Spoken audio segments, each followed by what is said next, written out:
What's up, guys? Welcome to Chris's Beer Reviews. Today is Monday, September the 16th. Today's review is going to be taken from the Tallgrass Brewing Company out of Manhattan, Kansas. And this beer is actually one that I've somewhat had my eye on. I've noticed it in there 2 or 3 times in the beer store that I normally go to.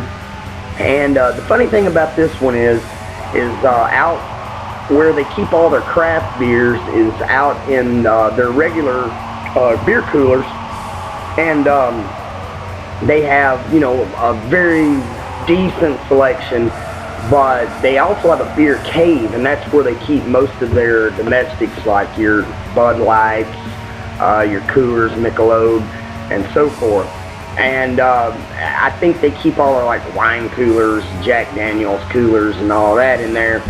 But this one was down at the bottom of the shelf, and they have a pretty good, I guess you could say, stock of this, and which I found kind of odd that they put it in the cooler, or you know, the cave, I should say, with all the domestics. When this is, I looked it up on Beer Advocate, and this is definitely a craft beer, one I've never heard of actually, but I've noticed it in there a few times, and you know, I've been wanting to try it. But anyway, like I said, it's taken from the Tallgrass Brewing Company out of Kansas, and this is their Oasis Imperial ESB ale, and it says that it is a dry hopped ale, and let's see, it boasts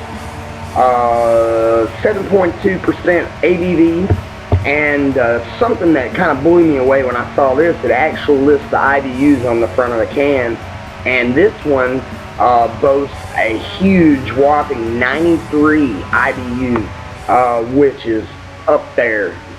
So I'm taking that this is going to be a pretty bitter beer. I did a little bit of review or reading about this one, and some people are calling this one actually, like, I guess you could say, a hybrid style beer. Some say, you know, it's definitely an ESB, which I think it stands for extra special bitter. But it is an ale. Some people say that it's more closer to India Pale Ale, but or just your typical bitter. But I don't know. This one is definitely got my attention. And anyway, let's go ahead and crack this thing open and pour it, see what it looks like. And by the way, I'm going to be drinking out of my mug. I've been using the pint glasses here lately, and I thought I would go ahead and use the mug again. I haven't used it in a while, so let's go ahead and crack this thing open. Alright, pour. Harder to pour this can than it is a bottle, so I'm gonna have a pretty big head on this thing. And these are pint cans, by the way, which I was pretty impressed with. I've never actually had a craft or an ale, a real true ale in a can before, so this is gonna be my first time with this one. I can't really tell yet. It's got such a big head. I'd kind of like to have seen this in a bottle, but can't have them all. This thing is poured a very cloudy, kind of a golden caramel color as far as the body. And can't tell about any carbonation. It has a huge head. I didn't pour this one just great or anything, but yeah, it has a very thick head, and so far it's got pretty decent retention on this thing. It's holding its head. It's very creamy, kind of an off-white, similar to the body, a little lighter of course, but it's a lighter caramel, whereas the body is a dark, kind of golden caramel. So anyway, let's put a nose on it, see what it's about.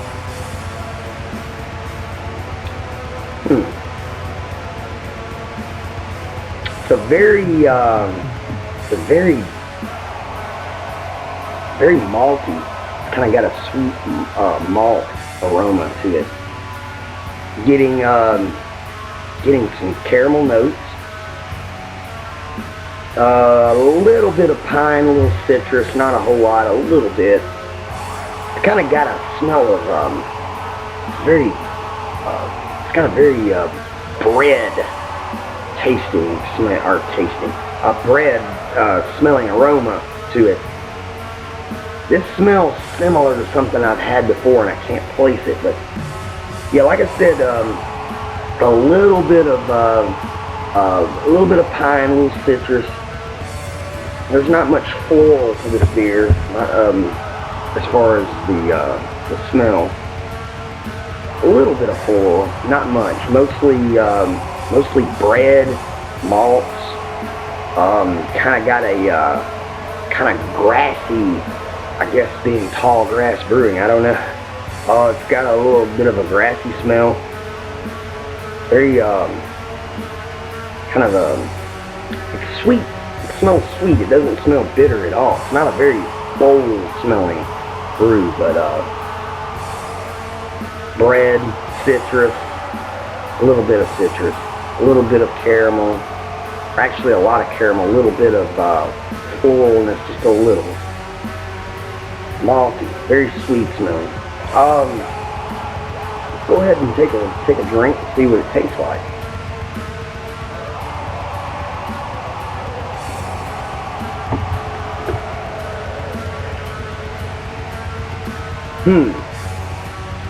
It's very sticky, malty on my palate. A lot of malt. I definitely taste the hops.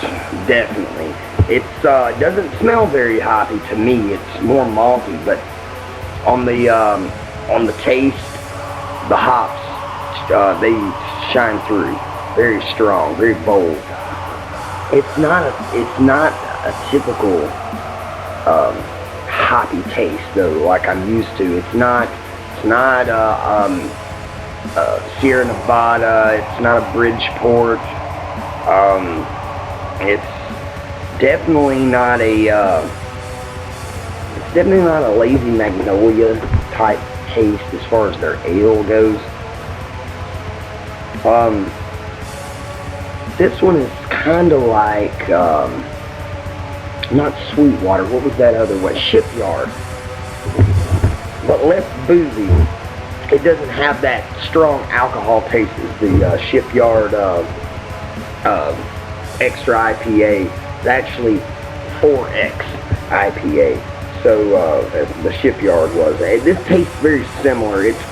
I guess it being an Imperial type IPA or double IPA, it's got a similar taste as the Shipyard. I'm noticing some faint, fairly pretty lacing on the glass. Let me take another drink. I'm not sure about this one yet.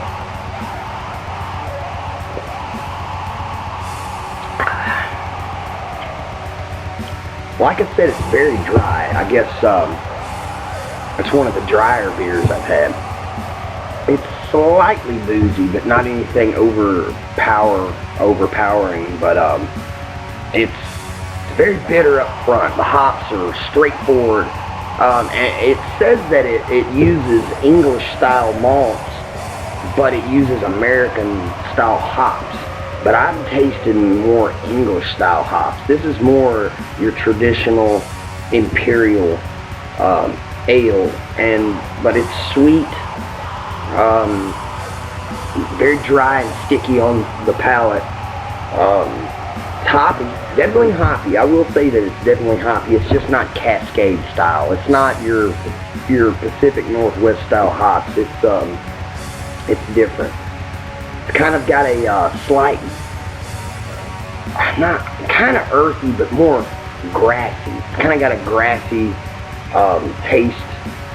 It starts really bitter, very hoppy, a little citrus on the start. About about midways down, I start tasting the caramel, the breads, very sweet, and then it finishes really dry and sticky, and with a little bit of hop. It's got a little bit of the hop bite at the end, but it finishes fairly pleasant. It finishes really sweet. Definitely delicious. It's just it's different. It's something I'm not used to. I've got a little bit left in this can. I'm gonna pour a little more. This is great. Like I said, this is the first time I've ever had a canned ale or a canned craft beer. Mostly they come in bottles. But yeah, this thing pours a huge head, very creamy. I'm getting a little bit more hops, I guess, at the bottom of the can there, where it all gathers. Yeah, it's bitter. It's got a little bit more of a bitterness in the smell now, but I'm still smelling the caramel and citrus and the grass. It's kind of got a grassy, grainy smell. But very tasty, guys. Very tasty. A little more boozier on that time. I guess with everything close to the bottom of the can, all the hops, as far as the bitterness and the alcohol, the boozy taste is more at the bottom of the can. So I'm getting a lot more flavor now this time around. But very delicious beer, guys. I highly recommend it. And hope you guys have a great rest of your week.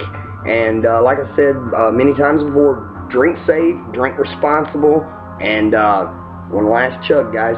Cheers.